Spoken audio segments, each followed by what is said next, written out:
Hey there guys, so I'm back with another Power Ranger related video, and this time I will be doing my top 5 favourite team up episodes. It's such a fanboy moment for me, seeing Rangers from different seasons working together. The best example is one team relies on technology and one team relies on magic. For the past 25 years we had some great team ups, some disappointing team ups, and some truly horrible team ups. So here's my top 5 favourite team up episodes. At number 5 is Always a Chance from In Space. Now, for what they did in 20 minutes is so good and engaging.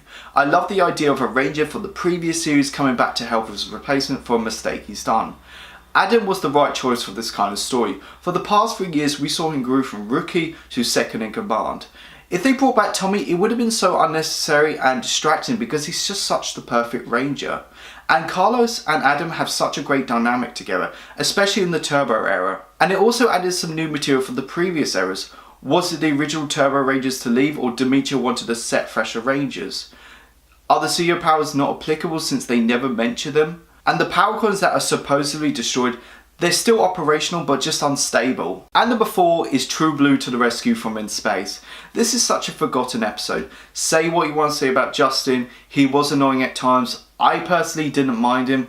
Bringing back Justin feels enclosure for the Turbo era, and it was the right timing as well because In Space was such a great series. It was doing so well, we appreciated the Turbo cast much more, and it washed that bad taste of Turbo. This episode is kind of a love letter for the fans of Power Rangers Turbo. Even though at the end of Power Rangers Turbo, Divatox won by destroying the Megazords, the Powers, the Power Chamber, Lightning Cruiser and Mountain Blaster gets captured. But thanks to True Blue to the rescue, the Turbo Rangers kind of won in a way.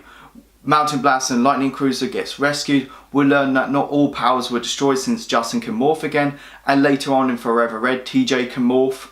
And Divatox, even though she won, she kind of got depromoted. She's not the main villain anymore, even though she defeated the Turbo Rangers. And number 3 is the first proper team up, and that's to the 10th Power and the Power Pink from Lost Galaxy. This is so groundbreaking on so many levels. For one, they brought back the Psycho Rangers, one of my favourite villains from Power Rangers, in such a genius way. And 2, it was such a fanboy moment seeing the Space Rangers and the Lost Galaxy Rangers teaming up. Sword-On era and the post-Sword-On era collaborating. And thirdly, it was the first series to actually kill off a Ranger, with Kendrick sacrificing herself to destroy Psycho Pink, since Valeria Ferdinand had leukemia at the time, so they had to ride her out. To the 10th Power really opened the doors for future team up. And number 2 is Reinforcements from the Future from Wild Force. This is such a great prologue to my favourite series, Power Rangers Time Force. I loved how they connected these two series together. All from the future that was released by Razzaq that inquired mutant DNA. Most of the central focus towards the Time Force cast. Wes and Jen go through some trust issues.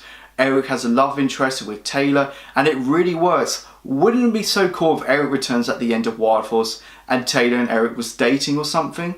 But my favourite thing out of Reinforcements of the Future was Razzaq. How they brought him back and added some new layers to him. Razzaq is one of my favourite series in Power Rangers, probably my favourite villain.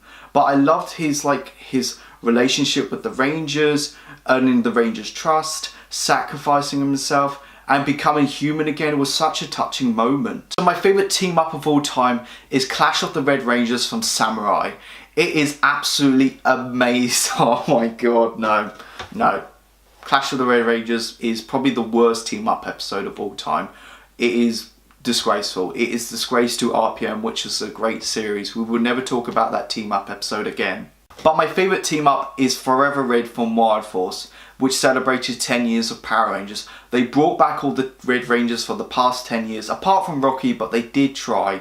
And this is just oozing with fan service, and it's not shoehorned in. Surf and Terror, the Machine Empire, Cog Foot Soldiers, even though the generals ride on horses on the moon, Bulk and Skull, the Astro Megaship, Alpha, even the little stuff I loved.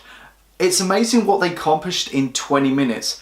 Originally this was not meant to happen. Luckily they found some leeway by advertising a new toy, which is the Wild Force Rider. But it's awesome seeing new Rangers and old Rangers working together at the time. And it also had a speed up and slow down ramping scene effect, which was 3 years before 300 did it. Not only Forever Red celebrated 10 years of Power Rangers, these days I would consider a good send-off to the Saban era, since after Wild Force, Disney acquired the rights, and even though years later Saban brought it back again for 8 years, it really sucks. But Forever Red is just probably arguably my favourite episode in Power Rangers, and it would never be topped in terms of team ups. Thank you so much for watching this video, guys. Go like, comment, subscribe. Let me know, what is your favourite team up in Power Rangers? Go check out my Facebook, my Twitter and my Instagram page. You guys are awesome. May the power protect you.